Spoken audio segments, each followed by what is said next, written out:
Dans cette suite d'opérations, nous avons des crochets et des parenthèses à l'intérieur des crochets. En fait, lorsque nous avons des parenthèses qui sont à l'intérieur d'autres parenthèses, les parenthèses extérieures sont notées avec des crochets pour faire la différence. Donc, si on regarde bien cette suite d'opérations, ce sont les opérations entre parenthèses qui sont prioritaires, donc c'est-à-dire la suite d'opérations entre les crochets. Dans la suite d'opérations entre les crochets, nous avons encore une parenthèse, donc c'est cette opération entre les parenthèses qui est prioritaire.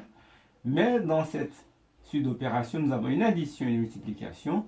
Donc finalement, c'est la multiplication 5 fois 4 qui est prioritaire. Je recopie tout le reste de mon opération. Donc je effectue 5 fois 4, donc ça fait plus 20 divisé par 9. Encore, je me retrouve dans la même situation qu'avant. J'ai des crochets et des parenthèses intérieures.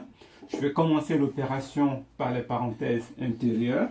Donc 3 plus 20. Je recopie tout le reste des opérations.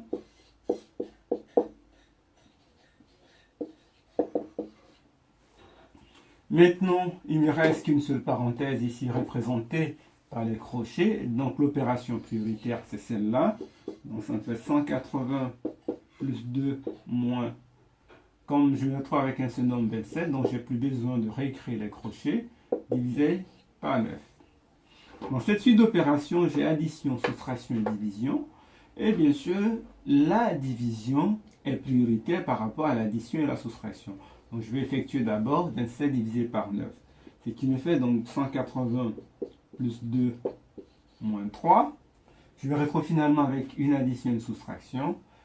Et l'opération, les deux opérations ici ont la même priorité.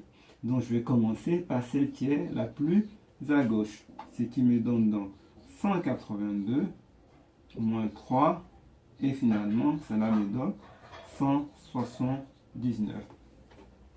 Donc, pour conclure, lorsque vous avez une suite d'opérations qui contient des parenthèses, s'il y a des parenthèses à l'intérieur des parenthèses, ou bien s'il y a des parenthèses à l'intérieur des crochets, on commence par les calculs qui sont dans les parenthèses à l'intérieur.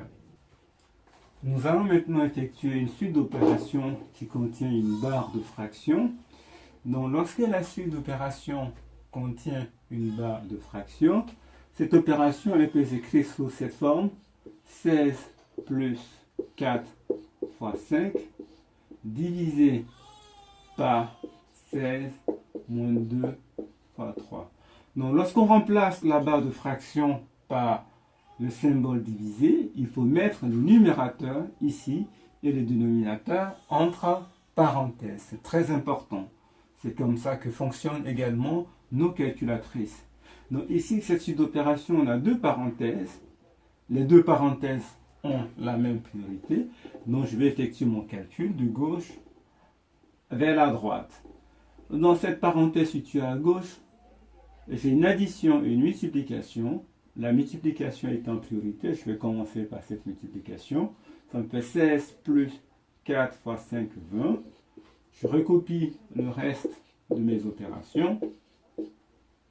Après, dans cette suite, j'ai qu'une addition, donc cela me fait 36. J'ai plus besoin de parenthèses parce que je me retrouve avec un seul nombre. Divisé par une parenthèse, 16 moins 2 fois 3. Je passe maintenant à la deuxième parenthèse, celle qui est à droite. Dans cette parenthèse, j'ai une soustraction et une multiplication. La multiplication étant prioritaire, je vais commencer par cette multiplication. Ça me fait 36 divisé par 16, 2 fois 3, 6.